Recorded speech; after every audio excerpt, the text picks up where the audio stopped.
Bir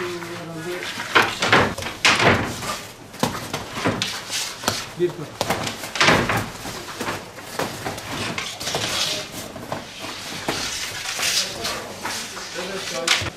30 yıldır fırıncılık mesleğiyle uğraşıyorum. Babam mesleğinden geçiş yaptık biz de.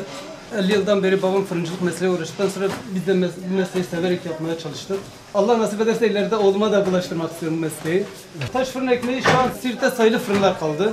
Ama yeni Siirt'te genelde hep doğal gaza dönmüşler. Taş ekmeğinde pişen ekmek çok daha güzel olduğu için, daha sağlıklı olduğu için insanlar daha fazla rağbet görüyor.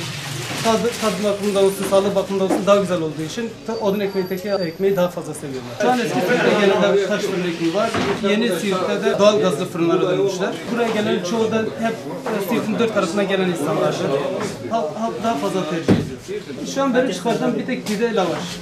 Bir de Siirt'in eski yöresel ekmeği olan bakmer dediğimiz simit.